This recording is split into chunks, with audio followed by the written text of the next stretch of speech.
নির্বাচন শেষ হওয়ার দুদিন পর যখন আমরা খাতা কলম নিয়ে বসেছি, তখন কিছু রূঢ় বাস্তবতা আমাদের সামনে এসে দাঁড়িয়েছে।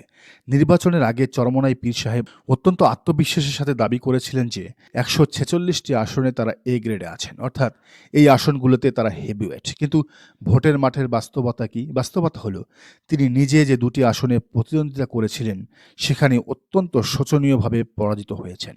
সারা দেশে তাদের প্রাপ্ত আসন সংখ্যা সম্ভবত একটি। খেয়াল করে দেখুন, অধিকাংশ আসনেই চরমোনাইয়ের গড় ভোট সংখ্যা প্রায় ১০,০০০-এর অধিক। এই ১০,০০০ ভোট তারা নিজেরা জিতে ক্ষমতায় যাওয়ার জন্য পায়নি, বরং এই ভোটগুলো ইসলামী রাজনীতির মূল স্রোতকে বাধাগ্রস্ত করেছে। আসসালামু এ আলাইকুম গ্রেড ফানুস উড়ে ওয়া গেছে, রাহমাতুল্লাহি ওয়া কিন্তু বারাকাতুহু। তাদের জেদ ইসলামী ইসলামী আন্দোলন রাজনীতির বাংলাদেশ কেন্দ্রীয় অপরিণীয় নির্বাচন ক্ষতি মনিটরিং করে সেল দিয়ে গেছে। থেকে চরমোনাইয়ের এই সম্মানিত প্রধান ১০,০০০ ভোটের নির্বাচন ইম্প্যাক্ট কমিশনার কোথায় পড়েছে জানেন? পিরোজপুর ২ আসনে দেলোয়ার হোসেন সাঈদীর ছেলে পরাজিত হয়েছেন মাত্র ৭০ ভোটের ব্যবধানে। খুলনায় জামাতের সেক্রেটারি জেনারেল গোলাম পারওয়ার হেরেছেন মাত্র ২,০০০ ভোটে। সারা দেশে জামাত ৫,০০০ ভোটের কম ব্যবধানে হেরেছে এমন আসনের সংখ্যা ৫৩টি। এই ৫৩টি আসনের প্রতিটি জায়গায় যদি হাত পাখার ১০ থেকে ১৫,০০০ ভোট ধানের শীষের বাক্সে না গিয়ে অথবা নষ্ট না হয়ে ঐক্যবদ্ধভাবে দাঁড়িপাল্লায় পড়ত, তবে আজ নির্বাচনের ফলাফল সম্পূর্ণ ভিন্ন হতো। চরমোনাই মূলত নিজেদের জেতানোর চেয়ে জামাতকে হারানোর টুল হিসেবেই বেশি কাজ করেছে। রাজনীতিতে ইগো বা অহংকার পতনের মূল কারণ। চরমোনাই যদি নিজেদের অহংকার ও দাম্ভিকতা পরিহার করে জামাতের সঙ্গে জোটবদ্ধ হতো, তাহলে ফলাফল কী দাঁড়াতো? অঙ্ক খুব সহজ। হাত পাকা প্রতীকের ভোটগুলো একত্রিত হলে জামাত অনায়াসেই আরও অন্তত ৪০ থেকে ৫০টি আসনে জয়লাভ করতে পারত। শুধু জামাত নয়, চরমোনাইও লাভবান হতো। জামাতের ভোট ব্যাংকের সাপোর্ট নিয়ে চরমোনাইও হাত পাখা প্রতীকে লড়ে একাধিক সংসদ সদস্য পেতে পারত। কিন্তু তারা বাস্তবতার চেয়ে আবেগকে বড় করে দেখেছে, ফলাফল দুই কুলেই হারালো। এই পুরো পরিস্থিতিতে সবচেয়ে বড় গেম বা মাস্টার স্ট্রোকটি খেলেছে বিএনপি। বিএনপি জানতো জামাতকে একা টেক্কা দেওয়া কঠিন, তাই তারা ধর্মভিত্তিক রাজনীতিকে ধর্মের অস্ত্র দিয়েই ঘায়েল করার কৌশল নেয়। তারা জমিয়তের একটি অংশকে ৪টি আসন দেয় এবং অপর অংশকে ধানের শীষ প্রতীক ধরিয়ে দেয়। মাত্র ৪টি আসনের মূলা ঝুলিয়ে বিএনপি জমিয়তকে মাঠে নামিয়ে দেয় বাকি ২৯৫টি আসনে জামাতকে ট্যাকেল দেওয়ার জন্য। আলেম সমাজের একটি অংশকে যখন জামাতের বিরুদ্ধে নামানো হলো, তখন সাধারণ ধর্মপ্রাণ মানুষের মধ্যে কনফিউশন বা বিভ্রান্তি তৈরি হলো। এটি ছিল বিএনপির অত্যন্ত সফল একটি নির্বাচনী টেকনিক, যেখানে পা দিয়েছিল স্বয়ং চরমোনাই। বিএনপির কৌশল শুধু জমিয়তেই সীমাবদ্ধ ছিল না, তারা হেফাজত আমিরের মতো বিএনপিপন্থী এবং জামাত বিরোধী আলেমদের খুব সুচারুরূপে কাজে লাগিয়েছে। নির্বাচনের ময়দানে যখন নীতি ও আদর্শের কথা বলার কথা, তখন এই আলেমরা জামাত বিরোধিতাকেই মূল ইস্যু বানিয়েছেন। বিএনপি খুব ভালোভাবে এই অ্যান্টি জামাত সেন্টিমেন্টকে ক্যাশ করেছে। ধর্মপ্রাণ মানুষের আবেগকে ব্যবহার করে বিএনপি নিজেদের ভোট বাক্স ভারী করেছে। জামাত একটি বৃহৎ ইসলামিক জোট, ১১ দলীয় জোট গড়ার চেষ্টা করেছিল, কিন্তু সে জোট টিকল না কেন?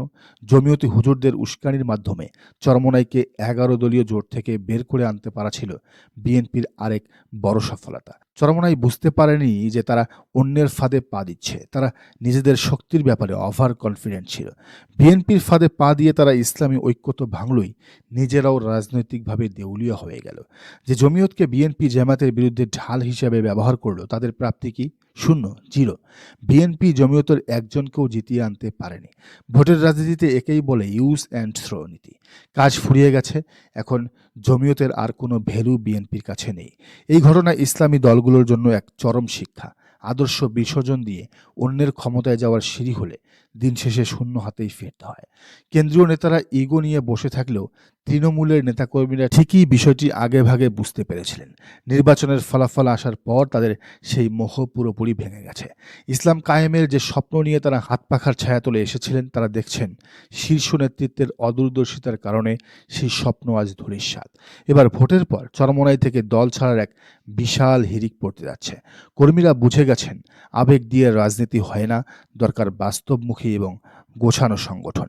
একই পরিস্থিতি, বরং তার চেয়েও ভয়াবহ অবস্থা জাতীয় পার্টির। সুবিধাবাদী রাজনীতির চরম মূল্য চোকাচ্ছে তারা। আওয়ামী লীগের পতনের পর জাতীয় পার্টি যেটুকু অস্তিত্ব ছিল, এই নির্বাচনে তা পুরোপুরি বিলীন হয়ে গেছে। তাদের না আছে কোনো আদর্শ, না আছে কোনো শক্ত নেতৃত্ব।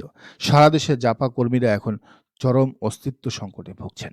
ফলে তারা দলে দলে জামায়াতে যোগ দেওয়ার চিন্তাভাবনা করছেন। সারা দেশে চরমনায়ের মোহভঙ্গ হওয়া কর্মীরা এবং জাতীয় পার্টি ছেড়ে দলে দলে মানুষ এখন জামায়াতে ইসলামীতে যোগ দেবেন।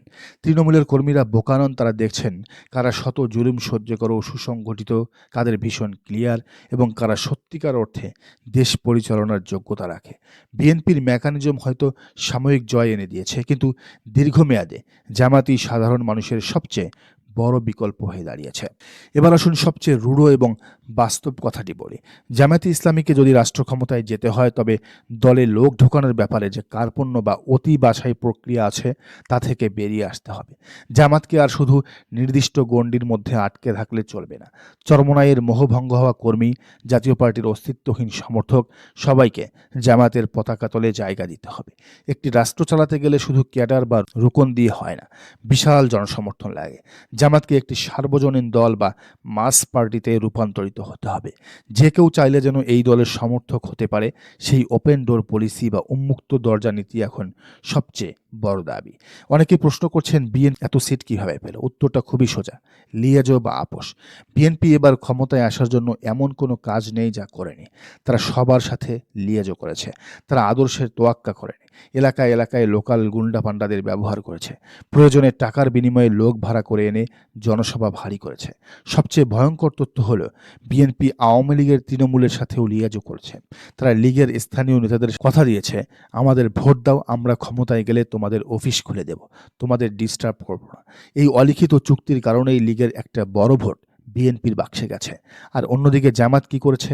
জামাত সততা দেখাতে গিয়ে নীতি আঁকড়ে ধরে কেবল নিজেদের সীমিত জনশক্তির উপর ভর করেছে।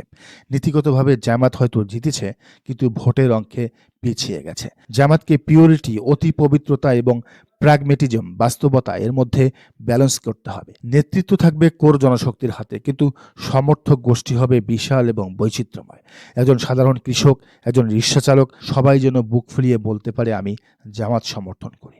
আগামী 5 বছর জামাতকে এই সোশ্যাল ইঞ্জিনিয়ারিং করতে হবে। লোকাল প্রভাবশালী ব্যক্তি, ব্যবসায়ী, পেশাজীবী যারা সরাসরি রাজনীতি করেন না, তাদের দলের শুভাকাঙ্ক্ষী বানাতে হবে।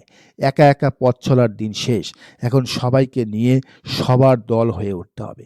আজকের এই মেগা বিশ্লেষণের শেষ কথা, বিএনপি গুন্ডা পান্ডা দিয়ে ক্ষমতায় এসেছে, তারা টিকতে পারবে কিনা সেটা ভবিষ্যৎ বলে দেবে। কিন্তু জামায়াতে ইসলামী যদি সত্যিকার অর্থেই একটি কল্যাণ রাষ্ট্র গঠন করতে চায়, তবে তাদের দরজার কপাট খুলে দিতে হবে। সততা বজায় রেখেও যে বিশাল জনসমুদ্র তৈরি করা যায়, সেই চ্যালেঞ্জ এখন জামায়াতের সামনে। প্রিয় দর্শক, রাজনীতিতে কেউ স্থায়ী শত্রু নয়। যারা অপরাধী তাদের বিচার আইন করবে, কিন্তু যারা সাধারণ মানুষ তাদের বুকে টেনে নিতে হবে। চরমনায় জাপায় সবাইকে সাথে নিয়ে জামাতকে এক অজেয় শক্তিতে পরিণত হবে। সবাইকে ধন্যবাদ। আল্লাহ হাফেজ। দর্শক, ভিডিওটি সম্পর্কে জানাতে পারেন আপনার মতামত এবং এই চ্যানেলে নতুন হলে অবশ্যই সাবস্ক্রাইব করে বেল আইকনটি বাজিয়ে রাখুন।